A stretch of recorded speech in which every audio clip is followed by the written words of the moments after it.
5. I'm opposed to capital punishment on balance, but absolutely I would throw this man down the darkest well and never let him out again. 4. Unfortunately, bureaucracies always grow themselves at the expense of the front line. 3. There were also shades of the Western liberal delusions which accompanied the Arab Spring. 2. You can feel the tectonic plates of Western politics shifting. 1. We have liftoff. Welcome once again to Planet Normal, the Telegraph podcast with Allison Pearson. Hello. And me, Liam Halligan. On Sunday, armed rebels took the Syrian capital Damascus, forcing the long-time ruler to flee the country. After 13 years of civil war, the authoritarian rule of President Bashar al-Assad has come to an end. Back in 2011, during the so-called Arab Spring, Syrians had tried to replicate the revolutionary spirit that had swept away the presidents of Tunisia and Egypt. But the Assad regime, created by Hafez al-Assad, then passed to his son, was brutal and ruthless. Now it's turned to dust with astonishing speed, and since Sunday, streams of refugees have crossed back into Syria from neighbouring countries. With Assad gone, some EU countries are now asking if recently arrived Syrian refugees should be sent back. The future's in the balance, Allison, with former senior Al-Qaeda militants in charge, some of whom claim they severed ties with the terrorist group years ago and now promise democracy and religious tolerance. And with Syria full of Iranian proxies, Israel's carried out hundreds of attacks since Sunday, destroying countless Syrian naval vessels and weapons factories. As the Middle East lurches, British politics is going through its own palpitations. The exodus from the Conservatives to reform is gaining momentum, with Tory donor and property mogul Nick Candy coming out for Nigel Farage's upstarts, along with the influential think tanker Tim Montgomery and Suella Braverman's husband. And across the Channel, the European Union's also looking unstable, rocked not by Chancellor Rachel Reeves' visit to Brussels, but by signs the French government's cash-strapped and the Germans aren't up for a bailout.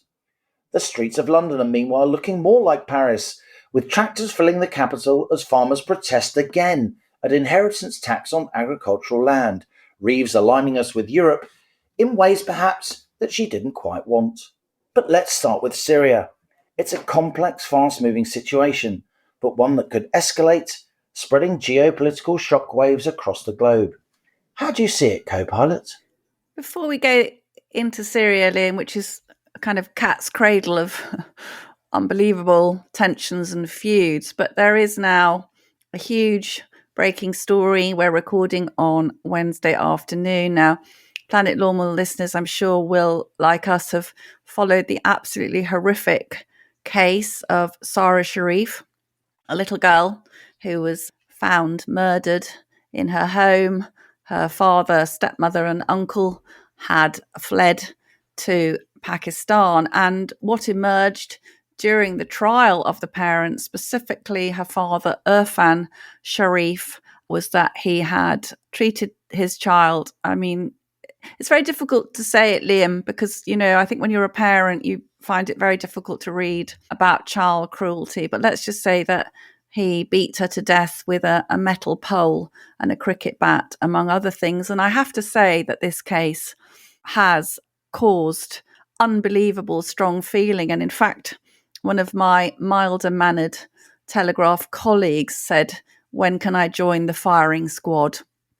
So that's what the conduct of Irfan Sharif had, the kind of strength of feeling it's generated. And he has now been convicted today at the Old Bailey of murdering his daughter. Now, this case, Liam, is going to be making all the headlines tomorrow, Thursday, when listeners will be tuning in to Planet Normal. I just want to say this is a subject that has commanded my attention for many years.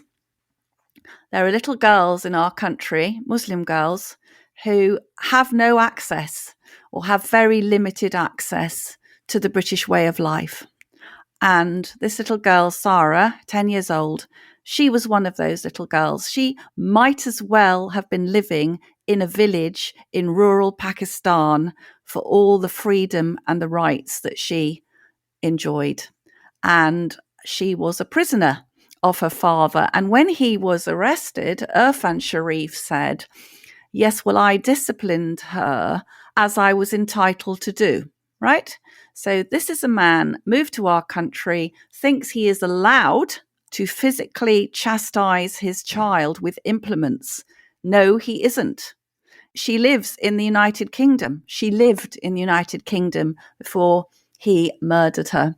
As another aspect to this case, Irfan Sharif has a history of violence against vulnerable women and children, and at least 3 separate women, Liam, had already accused him of assault. He moved to the UK from Pakistan on a student visa to study business management in London. Now, this is a very, very well-trodden path. We know there are hundreds of thousands of such student visas. But then he started working as a part-time taxi driver.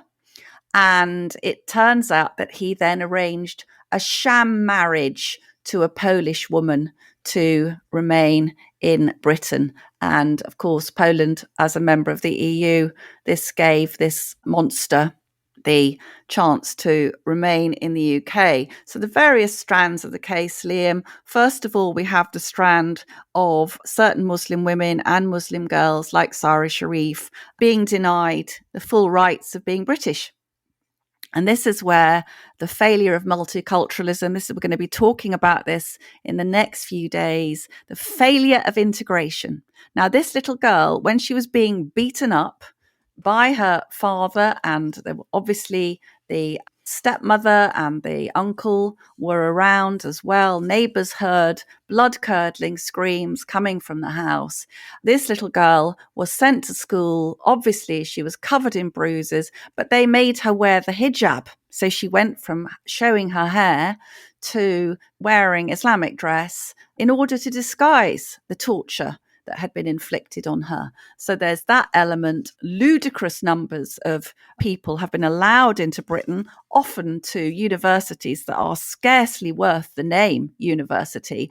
And they then slip into the part-time economy and they play the game to stay on, as this horrendous man has done. This is a topic on which I've written and campaigned for a very, very long time. Really, I'm opposed to capital punishment on balance, but absolutely I would throw this man down the darkest well and never let him out again. I mean, it's unbelievable what this little girl suffered. And let's remember, Liam, she was a little girl in our country, in the south of England, who endured the kind of treatment and torture that isn't supposed to be meted out to children in this civilized, liberal, Western democracy. But why did it happen? I'm going to say to you why it happened is because community sensitivities, cultural sensitivities, I bet you in the next few days, it will emerge that teachers at her school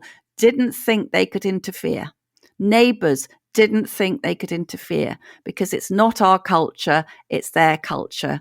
And Sara Sharif died in the most horrendous circumstances because of cultural sensitivities.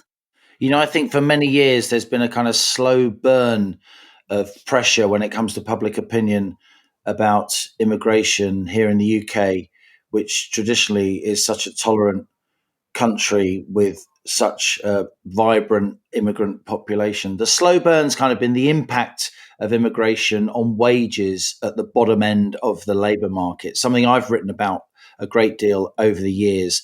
The fact that many migrants come to the UK and they work for way below the minimum wage in the informal economy. There are all kinds of ways to game the system, and indigenous labour, however many generations it's been here, or immigrants working within the system and working legally, they lose opportunities because they're constantly undercut by off-the-books labour. That's been a slow burn. The impact of immigration on housing has been a slow burn. It's escalated in recent years as the numbers have cranked up. But I think in the end, Alison, and you're completely right, of course, and I know you've often been criticised over the years for writing about in this area with passion, the kind of the immiscibility of certain cultures, the lack of integration into UK laws and norms and social mores, if you like. In the end, it's these human barbarities that are going to really mean that politicians move to tighten up the system. It's taken years and years and years to bring this guy to justice. And of course, he fled to Pakistan. The mother of the Polish lady who he married, he started going out with her when she was 15, alerted the police because she was worried about her daughter's safety. It really does feel as if the UK's borders and therefore its broader law enforcement is now almost like a sieve. It's almost a joke.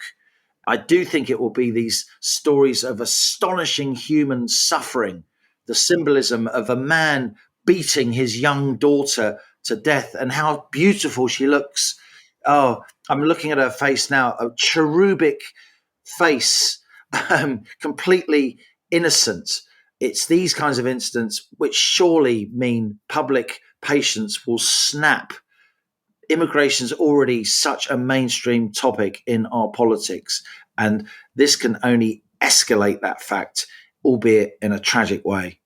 Absolutely. And as I've said about this incredibly upsetting case of Sara, double standards have been allowed to apply. And as a woman, as a mother, and you're a parent of daughters, father of daughters, Liam, the safety of children, the right of little girls not to be disciplined, as I was entitled to do, he said, as I was allowed to do. No, you live in our country, mate. You're not allowed to beat up your little girl. So I think that let's just see what comes out over the next few days. But I think you're right. It's stories like this which wake the population up to pockets of this kind of entirely un-British, cruel, medieval behaviour going on in our country. And hats off to Telegraph colleagues who've reported with such clarity and purpose on this story over many years, it must be said. Yeah. And maybe it's a bit of a clumsy segue, but obviously we came into Planet Normal, didn't we, planning to talk about Syria? We did. We literally found out minutes before our recording. Yes. So if it feels a bit rough and ready, listeners, you're inside the sausage factory now. This is how Planet Normal is made. A clumsy segue perhaps, but we were going to talk about Syria. And on a similar angle to what's happening in Syria, of course, when Assad fell on Sunday, there was much jubilation, lots of sort of Western triumphalism, if you like, scenes of Syrians living in the European Union, indeed in the UK, many of them legitimately, of course, it must be said.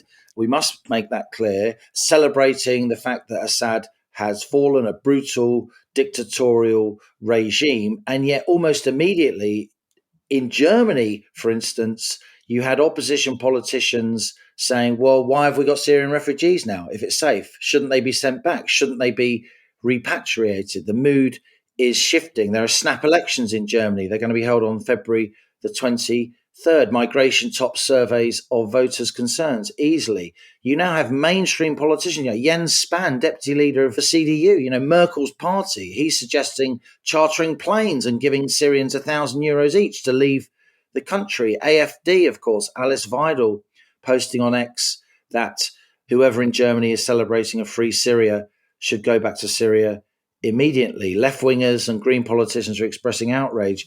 But these kind of concerns are now becoming mainstream. You can feel the tectonic plates of Western politics shifting in response to concerns, not just about the economic impact of immigration, which in moderation is overwhelmingly positive, but there are costs to it when it gets so high, when the pace is so fast that people's wages are crushed. And then that kind of sentiment is given rocket boosters when we have these terrorist outrages. And into that, you then have the notion that many, many Syrians, there are 1 million Syrians in Germany, for instance, 1 million people in Germany with Syrian passports. Many of them came in when Angela Merkel in 2016, it seemed like such a different world, felt Germany's rich, we can cope, it will be fine, fleeing the Syrian civil war. And yet now that is shifting, and that is opening the way to less mainstream parties upstart parties, which are now rapidly coming to the fore. That's right, Liam. It's a huge Syrian diaspora. 7 million Syrians fled their country during this Arab Spring.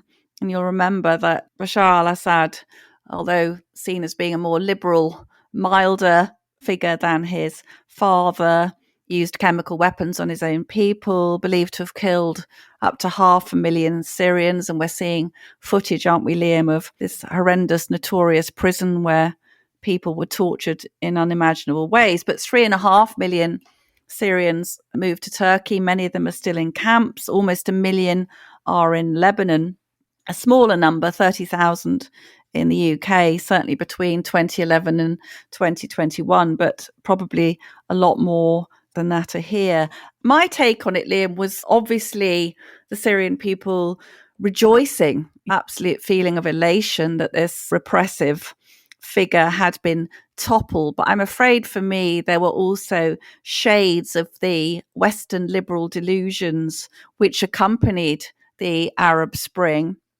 You'd swear from some of the TV coverage that the new guy in town, this rebel, now called a rebel rather than a wanted terrorist, the leader of HTS, Hayat Tahrir al-Sham, this guy, Abu Muhammad al-Jilani, practically christened himself Tim of the Lib Dems, Liam, to make himself acceptable to credulous Western democracies. Mr. al-Jilani is a prescribed terrorist in the UK, and the US has a 10 million bounty on his head. But we are supposed to believe that al-Jilani is a reformed character. He's adopted a more Western dress. He actually said, this is brilliant, diversity is a strength. Well, I'm afraid we will see in the next few years by the situation of Syrian women and Christians, lots of churches in Damascus, by the way, we'll see how much diversity this former Al-Qaeda terrorist is interested in. But I think what history shows us, Liam, is that every time a secular tyrant is overthrown in the Middle East, they are replaced in short order by a fanatical religious regime. So we think of the Shah in Iran being replaced by the Ayatollahs. Afghanistan lost its king and the Taliban came in. Iraq, of course, Britain was involved with that. Saddam Hussein deposed. Enter Al-Qaeda, ISIS, and various beheaders. Libya, after Gaddafi went, again, egged on by David Cameron and assorted well-meaning people. Well, you know, every scumbag on earth is in Libya now. So what we're seeing in Syria, it's like a cat's cradle of many tiny wars going on. It's quite hard to get a handle on it, Liam, but Turkey is shooting the Kurds in Syria because President Erdogan is paranoid about the PKK seeking a country within Turkey. The US is backing the Kurds. So we actually have two NATO members, the US and Turkey, fighting each other via proxies. It's an enormous mess. But just to say that something that has absolutely riled me about this situation, not just the sort of chattering classes view of, oh, isn't it marvellous? It's all going to be a lovely Richmond and Barnes style Syria now. None of this sort of ghastly... And other posh London suburbs. Yes, are available. Other posh London suburbs are available. At a price. But I was listening to The World at One with Sarah Montague, and what they decided to lead on was ghastly Israel coming in and bombing the Syrian Navy, bombing the docks, bombing armaments dumps, bombing chemical weapons. And I was thinking, yeah, you at the BBC, you can have your fantasy of the new Syria, this lovely chap, you know, Mohammed Al-Tim will be bringing in this marvellous sort of Channel 4 News style democracy. Israel can't afford. Israel's got this now proto-jihadist state on its border, right? So the Israeli soldiers have gone in, they've climbed to the top of the Golan Heights, and they are not just making a kind of border boundary there, but they are quite rightly getting rid of as many weapons in Syria as possible in short order to avoid them falling into the hands of these pretty bad and terrifying men. And I just want to finish, Liam. I just want to read something that really jumped out at me this week. This was said by Israel's Deputy Foreign Minister. He said, "What we're facing now and what you see, that's the front line in the Third World War that's coming up. And it's not a territorial war. This is a religious and a cultural war. This is radical Islam against the free world. Nations who value democracy, freedom, equality, those kind of values, I'm afraid it has to be black and white. And I think that many countries and the international community will need to make a choice sooner or later. If they make it sooner, I think that many lives will be saved."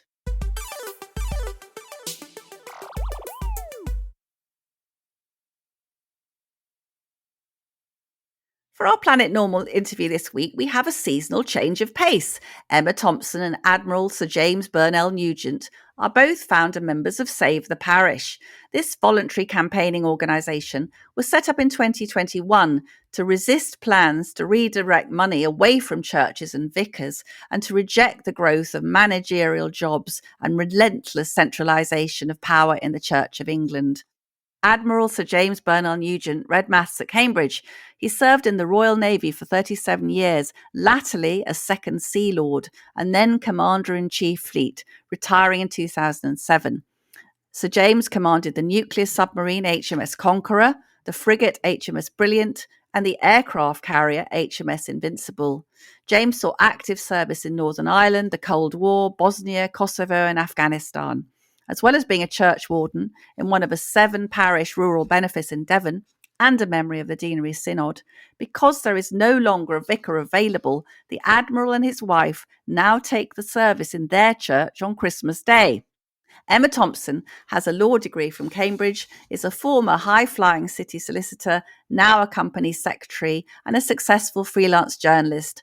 Emma's had pieces published in The Spectator, Daily Telegraph, Sunday Times, and Church Times, among others. She is a Deanery Synod representative and a formidable conductor of the choir at her parish church in rural Hertfordshire. Full disclosure, co-pilot. Emma is also a dear friend of co-pilot Pearson. She was by far the best organised mum when our kids were at school together. If I had forgotten a costume for the nativity play, Perish the thoughts. as I invariably had. Like Kate Reddy in your novel. Absolutely. Emma would swoop down with a pair of angel's wings or a shepherd's crook to save the day. Both Sir James Burnell-Nugent and Emma Thompson have devoted their considerable talents to fighting for that beloved but worryingly endangered feature of our national life, the parish church. Well, my own rector has 5 churches, but only 2 of those will have services on Christmas Day. We do have midnight mass in our church this year, but that's on a 5-yearly loop. So even if you do have a vicar, which we're very lucky to have our rector, that's already the choice for smaller rural churches. If you want a service in your own church, then you either have to take the service yourself or lump it in many cases. And some of the bishops are introducing schemes where one vicar is supposedly in charge of 23 churches in Truro or 35 churches in Leicester. And this is creating impossible jobs. We get a lot of emails to the Save the Parish website, and there was a lovely story which came in from the wife of a deaf retired priest, aged 94. And she said they were so short of clergy to take services that she had to drive him around with the dog in the car, the windy lanes of Cornwall all day on Christmas Day to take services. And she was terribly worried that he might die during the service. He said, but that would be such a great way to go. And she said, well, I think it might dampen the festive spirit a bit. But he's 94. James, you've talked a lot about an upstairs, downstairs church. What do you mean by that? Well, I think there really seem to be 2 churches in operation. There's the upstairs church, the bishops and politics and the bureaucracy of their dioceses, which are the area headquarters, which have become absolutely huge and very sort of self-fulfilling and inward-looking in what they do and consuming huge amounts of money. And then there's the downstairs church, which, to my eyes, is the real church, which is the network of parishes all around the country. Parishes, there's a lot in common actually between parishes and constituencies. In the same way that everybody in the country is in a constituency and has an MP, everybody in the country is in a parish, but they don't have a vicar, as Emma's pointed out. And so the downstairs church is being squeezed, it's being starved of resources. And in particular, the most obvious bit of starvation is the lack of clergy. And again, we're in a group of 6 parishes here with one vicar. And on Christmas Day, he can't do 6 services in the day reasonably. So actually, it's our turn to have no vicar on Christmas Day. So my wife and I will actually be taking the service. So people in the pews, they're actually seeing what's going on in the church, with their own eyes through the absence of a vicar. And this is the downstairs church. And if you go to the cathedral, you see an awful lot of vicars in an awful lot of robes. And it seems to be a very different enterprise, the upstairs church. And just to say that I'm sure you and your wife will do a fantastic job on Christmas Day, but you obviously can't offer Holy Communion, which many Christians would properly like to have on Christmas Day. Indeed, quite so. And so we'll have to tell them actually this coming Sunday, the week before, where they need to go. They'll have to go to one of the other churches in our group, probably. Some of them need lifts, they're too elderly to drive. And there's no public transport in a rural area where we are. There certainly isn't on Christmas Day. So, yes, it'll be difficult for them to get communion. So what you're saying is there aren't enough vicars to take care of their flocks. A large number of churches, I was staggered to find out, are threatened with closure. Is this deliberate? And is the Church of England hierarchy starving the parishes of resources? And if so, why? Well, we would say it is deliberate. Unfortunately, bureaucracies always grow themselves at the expense of the front line. It's a bit like the Roman Empire when it was failing. The C of E has got too much administration. And 200 years ago, when about 10 times as many people went to church, there were 26 bishops. Now we have, I think, something like 116. And they've got too many administrators. And the administrators are hacking away at frontline clergy numbers, which was exactly what the Roman Empire did. This, of course, it saves money in the short term, but it's a false economy because it sets up a doom loop where the withdrawal of the local presence, the local vicar, the local leader, whom we all need to rely on, is a false economy because it sets up this doom loop where attendance and giving go down and the presence of the church is withdrawn. And this often hits the poorest parishes hardest, which is the opposite of the gospel, as I understand it. Yes, James, Emma always refers to you as the Admiral, so I'll call you the Admiral if you don't mind. I know you're very hot on how the finances work. I think many listeners won't really understand this thing called the parish share and how it's distributed. Could you just give us a quick snapshot of that? Finance of the Church of England is like a dumbbell where the money basically comes from either end. And at the top end, there are the church commissioners, which is basically a trust with 10.5 billion of investments which have been accumulated over many years, 200 or 300 years. And this money is for the support of parishes in poorer areas where historically parishes have been unable to pay for a vicar, which they used to have to do directly. Then they could get help from the church commissioners. That produces about 400 million a year for distribution, of which 80 million, it sounds a lot of money, but it makes its way down to the diocese for distribution to parishes. But of course, there are 12,000 parishes. At the other end of the dumbbell, there are the parishes themselves, who actually, through generous giving, donate nearly £1 billion. So the first point is comparing £1 billion coming in at one end with 400 million coming in the other. Parishes actually contribute 3/4 of the money coming in to the Church of England. They're the main donors that keep the show on the road.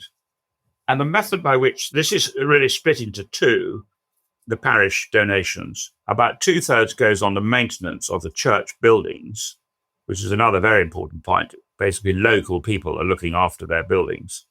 And the other third, which is about 300 million a year, is paid in what's called parish share, which goes to contribute to the cost of providing clergy and the rectories or vicarages where they live. So there's trust money coming in at one end, but it's actually dwarfed by the amount of money coming in from parishes. And this is one of the reasons why the downstairs church feels so grieved, because we're largely paying for this enterprise. And yet, we get a sixth of a vicar or a tenth of a vicar. It all seems so very unreasonable. So back in August 2021, you both helped to found this voluntary organisation called Save the Parish. Emma, what moved you to get involved and what were your initial aims? I was asked by Marcus Walker, who is a vicar who had a piece in The Spectator at the same time as me about the Church of England, whether I would join him to launch this movement. And what we wanted to do was to point out where the money was going and how the parishes were being undermined by the redirection of funds away from the local. And the whole point of the C of E and the design of it is that it's a local enterprise, but the hierarchy and the bureaucracy has got hooked on the national. So they're funding the bureaucracy and having a flutter on new projects. By all means, do new projects, but do them in the parishes, because the redirection of the money otherwise collapses the parish's operating system. And then we see the sad results that churches that have been there for 1,000 years are closed because they can't sustain themselves. And I know that you had what you described to me as a heart-rending postbag. You really sort of a chord chimed, didn't it, with many people around the country when you started writing on this subject? Absolutely. The parishes contribute, as James said, an enormous amount of money, but they really have no voice. The moment we launched Save the Parish, we had a well-attended launch in August 21. Actually, James came on the scene just too late to attend that. I picked him up on the internet around then because somebody told me, he's the only man I have ever picked up on the internet, but somebody told me that I'd written a February 21 cover story about all of this. And somebody told me that the Admiral had launched a petition and on the internet on Change.org and sent it to the Archbishop of Canterbury. So I contacted him on LinkedIn. And he's been a bit like my Liam, Allison. He's fantastic. He does the numbers and he knows about bureaucracies and the tricks. He knows about leadership. So he's been a fantastic help to us. I do find the postbag terribly upsetting. And I don't think that the people in the diocesan bureaucracy understand this. We get these people who feel very deeply the closure of their church. And Canon Angela Tilby, who's a retired priest who's on our Save the Parish steering committee, lives in Portsmouth Diocese. She was asked to take 2 Christmas services in the Meon Valley a year or 2 ago. One was quite big, and the other was a smaller village church with about 50 people. But as she was approaching it on a misty Christmas morning, it was in such a perfect setting and also beautifully lit up that our hearts swelled. And she felt what a huge privilege it was to be there to celebrate Christmas with those people. But of course, they hadn't had their own vicar for ages, despite being such a beautiful church. And so they'd had to bring her in from outside. And guess what? A couple of months ago, that church decided to close. And she felt there was something really tragic about that. It feels as if nobody gives a damn in the diocesan offices. I'm sure they do, but that's how upset people feel. And it really matters to those communities where the light goes out. And from the beginning with Save the Parish, we've had so many anguished emails saying, we feel very alone, we don't know what to do, it feels as if nobody cares, we haven't had a vicar for huge numbers of years in some cases. The parishes are being left barefoot and pregnant. People feeling really abandoned by the upstairs church. And people wrote into us right from the start saying, you give us a voice where we had no voice. And you think, how can this be? So many people write to the newspapers and try to sort of appeal to the church leaders through the media, and they don't feel heard. They don't feel as if anybody cares about their predicament. It's tragic. I find it so upsetting. I get the impression of an arrogant church hierarchy that won't listen to the actual people who attend the church. Now, James, as a very senior naval officer, you saw action in many wars. You commanded HMS Conqueror and HMS Invincible. How does engaging with the bishops of the Church of England compare with engaging with the enemy? It depends whether you mean the headquarters by the enemy or the real enemy. I would say that engaging with the Church of England is an order of magnitude more difficult than engaging with an enemy or any other structure that I've come across. I mean, commanding a nuclear submarine in the Cold War, we had one massive advantage that, for obvious reasons, we had to keep radio silence. So we couldn't be pestered by the headquarters. We couldn't respond to, questionnaires and spreadsheets and things such as we get from the diocese. And also, nuclear submarines were very high priority, as was Invincible, I was captain of an aircraft carrier. And if you're high priority, then hopefully it follows that you get the attention of the headquarters, and indeed you get the attention of the enemy as well, and you get properly supported and properly responded to. And none of those things apply in the church. The diocese are 42 separate independent charities, and you basically have to plead. It's really the only tool. You have to write letters and ask for meetings, and that's about it. You haven't got the option of firing a cruise missile or a torpedo, probably quite rightly. More's the pity. More's the pity. Back in February 2021, Emma, you wrote a terrific article in The Spectator in which you outlined the craziness of bishops cutting parish clergy whilst also pressurising parishioners to give more money. Now, The Spectator published a piece in response to your article by Archbishop Justin Welby and the Archbishop of York, Stephen Cottrell. And it said, there have always been rascally voices who want to undermine the church. Now, as a lifelong Anglican, how did you feel when the leaders of your church referred to you as a rascally voice? Well, my children were rolling on the floor laughing. They couldn't believe that I was seen as somebody who was an aggressive outsider throwing stones. They knew of all the choirs and Sunday school plays I'd organised and dragged them to. I'd done so much in my local church, which is what the church is all about. That they just thought it was extraordinary that I should be seen as anything other than a, critical friend. And I'm one of the donors to the church. I'm giving money to this organisation, and I still do. And so I feel entitled to question how the money is spent and how people at the bottom end in the parishes are being treated, and not very nicely in many cases. It doesn't seem very kind or Christian to me. We should be very concerned with the impact of church closures. They contribute huge amount to local areas, to local communities.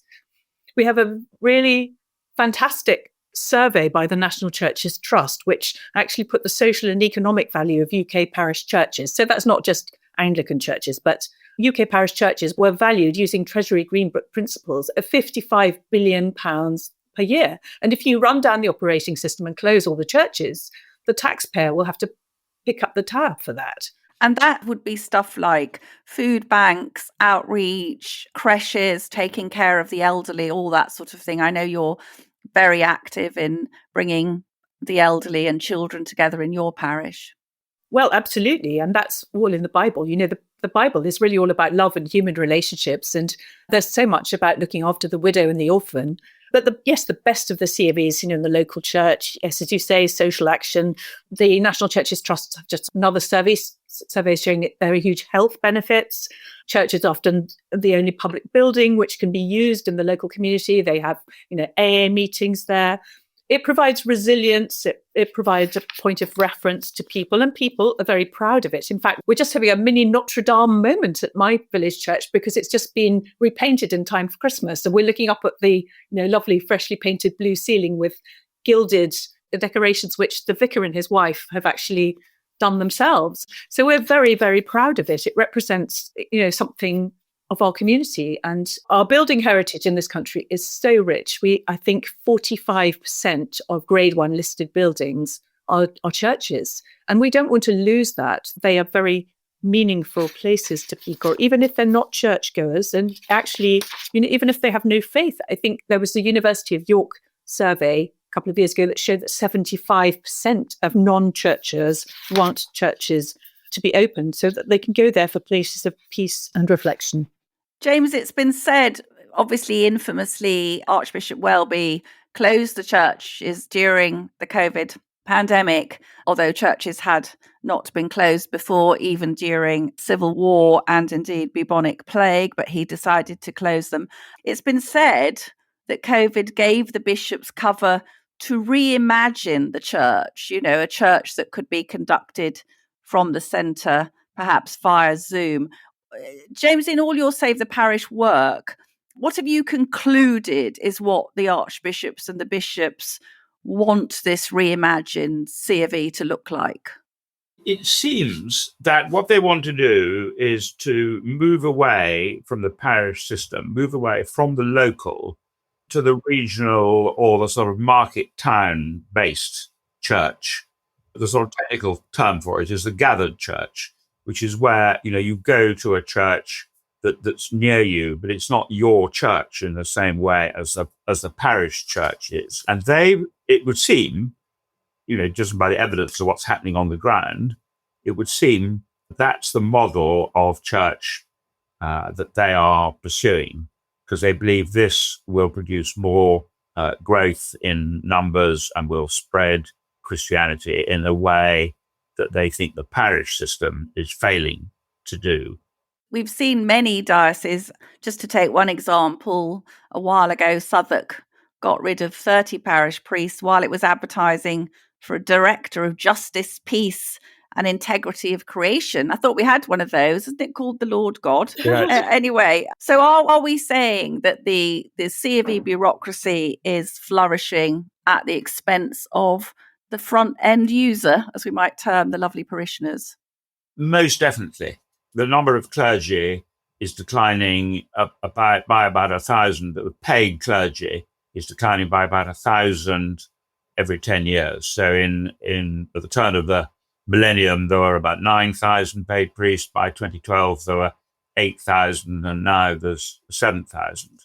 And actually, by the way, 980 of them actually aren't in parishes. They're in headquarters. They're in office jobs, which is really quite extraordinary to have 15% of your frontline personnel who should have parishes sitting in offices.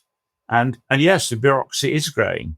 I'm probably a bit of a man for ratios, but the ratio of bureaucrats to frontline in the church, averaged across the Church of England, is 1 to 3.5. That means for every 3.5 clergy in the front line taking services in parishes, there's a bureaucrat, there's a pen pusher somewhere in the headquarters behind them. And if the average is 1 to 3.5, we know that in some dioceses, it's closer to 1. And certainly there are plenty of dioceses where there are only 2 clergy for every 1 person in head office. I mean, this is really shocking. Emma, some people would say, look, church attendance has been in steep decline, particularly in Anglican churches, not so much in the evangelical churches. What would you say to people who say, why make all this fuss when religious faith is dying and we are much more secular society? What's the worst now of churches, would you say? I think it was Richard Chartres, the former Bishop of London, who said that the Church of England is always entering in the room just as everybody else is leaving the party. And I think that the trend now is for the local, and they're missing the trend. Trying to make it about a national centralised church. It's a managerial church. And I come at this as originally having trained as a lawyer, somebody who thinks that when you have money under management, which was given to pay for parish priests, and only 28% of that is going to the parishes, you need to spend the money for the purpose for which it is given. It's a case of cart and horse. When society is secularizing all around us, as indeed it is, you need more parish priests, not fewer. You need more people to care in the community and show the value of loving one another as I have loved you, and sharing and caring for people, to see the worth of the church on the ground. Because I think when we've withdrawn the church from these buildings and abandoned places which have been historically centres of community for 1,000 years, people are going to realise they've lost something very precious. James, we've just seen the Archbishop of Canterbury resign and deliver a notably tone-deaf farewell speech in the Lords. What do you think of, let's be polite, what do you think of Justin Welby's tenure, and who would you like to see replace him? Well, on the first point, I'm afraid we see driven decline. I think he's presided over a really disappointing period for the church when all the major movement, it has been in the wrong direction. And as far as his replacement is concerned, I personally would very much hope for someone who is pastoral, someone who is parish facing, someone who might dwell upstairs, but is facing downstairs and is facing the parishes, not facing the House of Lords or Parliament or the political issues of the day, but facing the parishes, supporting the bishops, and being out and about in the parishes. That's what we want to see in an archbishop. I was at a wonderful carol service at St Clement Le Danes in London on Sunday, and the combination of the architecture and the well-loved carols was sort of overwhelming. And I think that speaks to things beyond the everyday. Emma, you are the formidable choir director, presiding angel at your lovely church in rural Hertfordshire, which I've visited many times. And James, I know you're going to be very busy too in Devon with preparations for Christmas. You're both strong Christians. What does the birth of Jesus mean to each of you now, coming up on Christmas Day in your churches? What will you feel being there with the music and the architecture? I think I will feel full of love and pride in a way. I'm no Andre Previn. I've got no choral training. And the results of our enthusiastic but not trained choir can be astonishing. They all tease me and call me maestro. I mean, obviously, I'm really terrible at conducting. I just wave my arms around and grin my head off, but I feel so proud of them. And there was one year when I had chosen a rather ill-advised descant for While Shepherds Watched, and they just did me proud. They came down from the top so beautifully, and they were all looking up and watching me and smiling like angels, as I always nag them to do. I just felt ready to burst with pride. I felt as if we were in the Albert Hall, and I just needed the ceiling to open and a shower of glitter to fall down. James, finally, any Planet Normal listeners who might like to help, save the parish, what would you suggest that they do?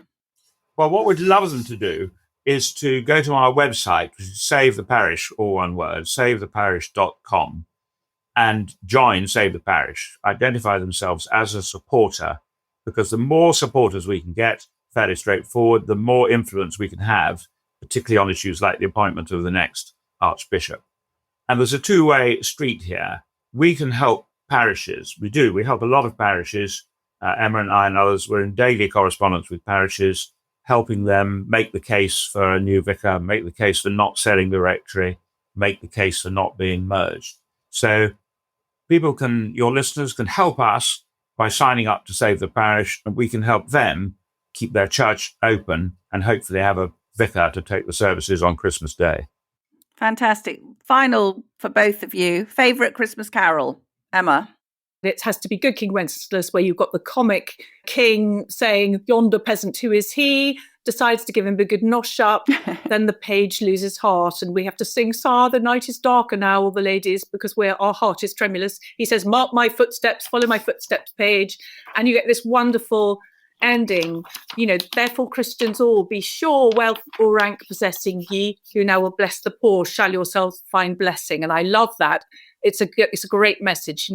We're a very generous, charitable nation. It makes me feel very proud of being English. Lovely. James, your favourite?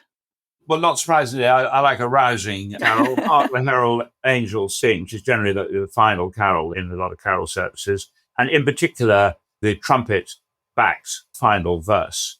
There's a boost of energy, which is what we all get from Christmas Day. Well, thank you both. Very James and Emma. And a message to the Archbishop. Lord, in your mercy, hear our prayer.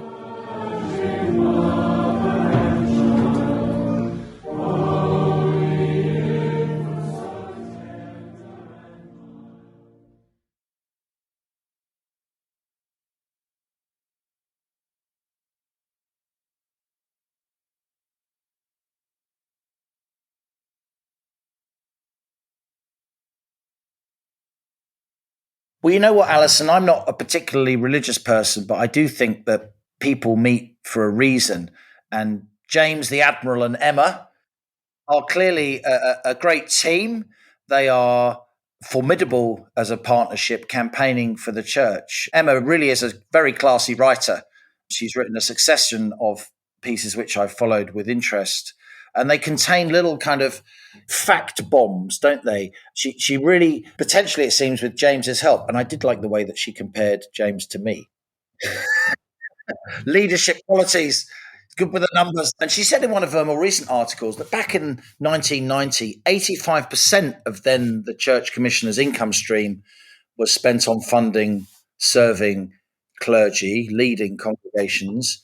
And in 2022, that was only 25% of the amount available for distribution by the church commissioners.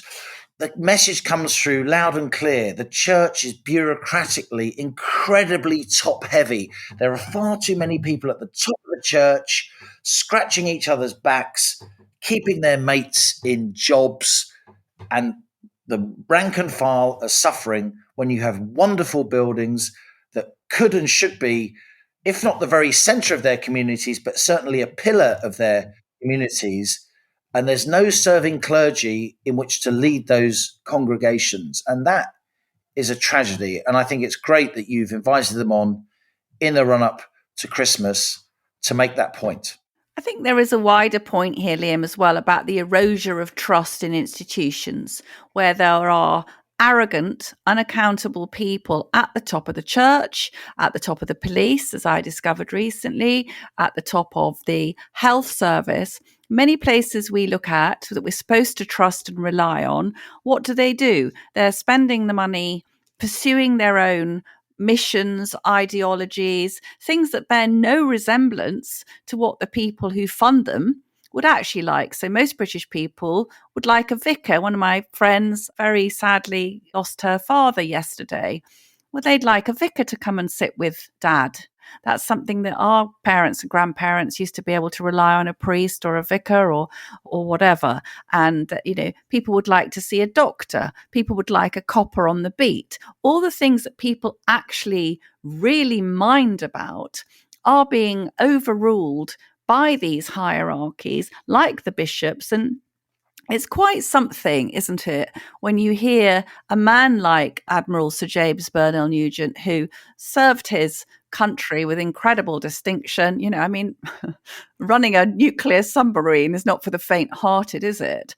And if James is telling us that it's worse getting some sense and response out of the bishops of the Church of England than it was engaging with the Russians during the Cold War, that's quite a reflection, isn't it? Particularly on an organisation which is, as Emma has said, is supposed to be about loving and caring for people. And the C of E has not behaved in a very Christian manner. And Save the Parish has led to people like Emma and James having to come forward and make the case. And I strongly feel now, I'm leading the charge against the non-crime hate incidents. Yet again, something that people think is wrong and ridiculous, and yet which an arrogant, unaccountable hierarchy is forcing on us. Let's just say something, co-pilot.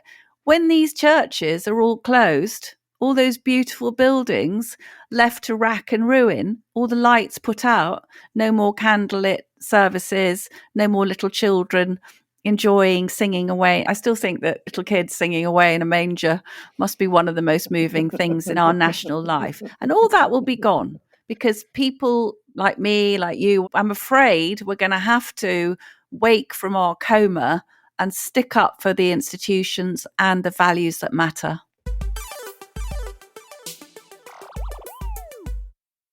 Now on to our listener emails. Your messages sent to planetnormal@telegraph.co.uk. Please keep them coming. We learn so much from you, the citizens of Planet Normal. This is from Alan. Like Allison, I was visited on a Sunday morning whilst I was wearing rubber gloves and cleaning out my cat litter trays. 1 month after an incident where I told a group of extremely antisocial Asian kids to F off from our street. The police constable was polite, friendly, and got on his radio to, quote, close the case. I thought it was just a neighbourhood dispute and was surprised that the police became involved. 5 months later, after submitting a subject access request to my police force, I discovered that I had a criminal record for, quote, race and or religiously aggravated hate crime, even though I did not mention race or religion in my exchange with the boys. I sent an email of complaint to an Inspector P, who told me that his force had a duty to, quote, the wider community. I ascertained from subsequent emails, says Alan, that by this meant the Muslim and or other ethnic communities. The police constable had interviewed me in my home without a body-worn camera and without informing me of the nature of the allegation and without informing me that he would submit an incident report leading to my criminal record on a database. The police told me that this was legal. I don't believe it was. I only found out 5 months later, and I've now been fighting this for over 16 months. I was brought up to believe in the impartiality of British justice, says Alan, but now I do not believe in it. Once evidence had to be produced, a trial took place, and a jury decided a verdict. Now, in Britain, it seems you can be secretly recorded by our Stasi police without evidence and without even knowing what you're supposed to have done. I believe that the police infringed my democratic rights in my own home. Alan goes on to say, I have terminal lung cancer, but it is growing slowly, so hopefully I can continue this battle against the police for these policies which are guided by the College of Policing and are totally lacking in natural justice. As in Alison's case with Essex Police, police time should have been more fruitfully concentrated on theft, burglary, car crime and child abuse, not to mention certain Islamic hate preachers who preach against gay people like me, and those Asian thugs who allegedly punched police officers to the ground at Manchester Airport, but who have still not faced justice, or so it seems. I am, along with others, determined to bring public attention to this two-tier policing, where all emphasis appears to be directed in defence of certain ethnicities, except white British, but rarely at other crimes. But my primary goal is to appear in front of a court to clear my name. I will not stop until this record against my name is expunged by the Crown Prosecution Service. Be assured, this will not stop until I am dead. This fight is just as necessary as my dad's fight, who went over as a coxswain on D-Day 1944 to fight against Nazi Germany. My dad didn't do that, so the UK police force could secretly record crimes against innocent people without their knowledge and without evidential proof, but just on the say-so, readily believed, of one person who perceived a racial element in my behaviour. This is not justice, but a witch hunt. Respectfully yours, Alan. Alan, I will be in touch with you at length. I just want to say you don't have a criminal record. You have a non-crime hate incident recorded against your name. And I have contacted Toby Young of the Free Speech Union today. And as Liam will tell you, we're working in concert with Toby and the Free Speech Union to tackle each instance of this pernicious nonsense when it crops up. So the Free Speech Union will get in touch with your police force and they will tell them to remove that black mark against your name. And by the way, if there are any other listeners, if you know of any of these non-crime hate incidents, we are here ready to get involved. So rest assured, Alan, you're not a criminal, and well done to your dad for fighting for his country. This is from Emma. Dear Allison and Liam, you asked in last week's podcast for listeners' views on the Labour government's policy to put VAT on private or independent schools, so I thought I'd write to you to let you know what I think. As a bit of background, my husband and I send our two children, currently 16 and 13, to the private school in our small town. My husband was privately educated, but I went to a comprehensive. We were not wedded to sending them private when they got to secondary school age. In fact, we spent a lot of time reviewing all the state schools in the area, even some that it would have been tricky to get them into. Our town has lots of schools rated good or outstanding at secondary level, if we're still allowed to use those terms with the new government. Pretty much every school, bar one, has some form of selective criteria, aptitude tests in either music or languages, for instance. And if you don't have a member of your family working in the school or a sibling already at the school, then aside from camping on the school drive to qualify under the catchment area, getting one of the very limited aptitude places was the only way to gain a place. We knew of many parents who gamed the system, renting a small flat within the catchment area of the school for a year before they applied for their first child in order to ensure they got that child in, then promptly moving back to their large house on the other side of town once they'd banked spaces for their other children. Some of the parents didn't even live in the flat, simply redirecting their mail there so they could, quote, prove residence. My husband and I were not prepared to deploy such tactics. Although we would have been happy for our children to go to one of the state schools in the town, we decided private school would suit them better academically while offering opportunities within music and sports. We're not rich. We're professional people who own our own small law firm and who work all hours, including weekends, some weeks, to make ends meet. I know that a lot of people would view us as well off, and we do consider ourselves to be fortunate, but we have to watch the monthly bank balances as much as anyone else. We've taken the decision to spend a large proportion of our money we have left after we've paid all our taxes on our children's education, rather than foreign holidays or driving around in brand new cars. Thankfully, we have enough savings to cover the rest of their education at the school if we've done our sums correctly and nothing else comes over the hill to blindside us. The school's also trying to avoid passing on the full 20% of the VAT increase to parents in the school community. The thought of having to move them from a school they love and where they're thriving is enough to bring me and my husband out in a cold sweat. Labour's policy is mean-spirited and vengeful. I just don't know where to start to express my fury at what they're doing to countless families and children who are having to take the very hard decision to pull their children out of private school and move them to a state school, if indeed there are places within the local schools to take them. In our town, most of the schools are oversubscribed. One local primary has a year one which has 40 children in one class. 40! What are the children or parents who have to leave private education supposed to do if they can't afford the fees but the local schools don't have space to take them? There's no thought or care from this woeful government about the effect they're having on these families. All they can see is the uber-rich sending their children to Eton or Winchester, and they're possessed with a vengeful need to make them pay. But it's not those children of the rich and famous or of the truly wealthy who are going to be affected. It's the children of the hard-working parents who are convinced that small classes and varied curriculums are what is best for their children. It makes my blood boil, says Emma. Parents like us should be offered a tax incentive to send our children to private school. What about 20% of what the school place costs being given back in a tax reduction for the fact that we're paying for but not using the two state school places? That might encourage more people to send their children to a private school, which would in turn reduce the pressure on the state school system without taking too much out of the education budget.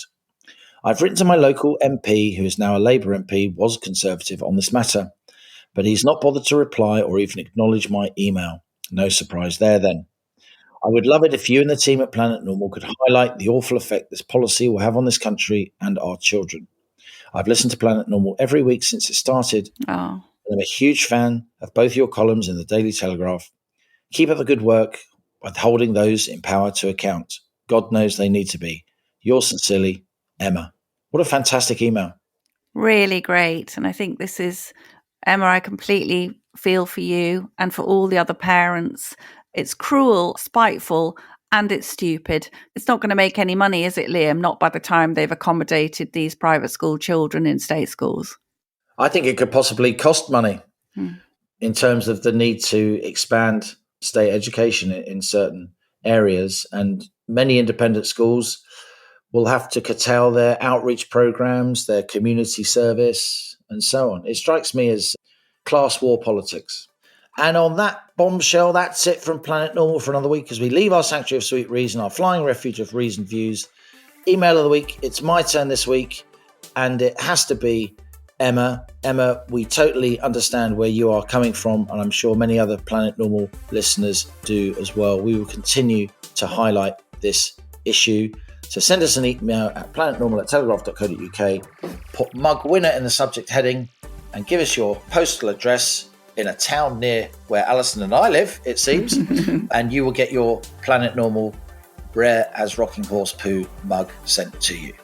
And if you have a child in a private school or grandchild or know of any of these stories, please do send them, because we really do want to keep campaigning on this, particularly, Liam, as I've just discovered that even the sort of fun things like Duke of Edinburgh, other bits and pieces, all going to be subject to VAT. You can imagine things. Music lessons. Music lessons. Yeah. I mean, VAT on music lessons. That's just, ugh. Anyway, if you enjoy Planet Normal, please subscribe to this podcast. God knows someone's got to speak truth unto power. Leave us a rating and a review on Spotify, the podcast app, or wherever you listen. It does help others to find us so the fantastic Planet Normal family can grow. And as we speed away from our beloved Planet Normal and the madness of planet Earth comes back into view, thanks as ever to our producers, Isabel Bajard, Cass Ho, Louisa Wells. Stay safe and in touch with us and with each other. Until next week, it's goodbye from me. And it's goodbye from him.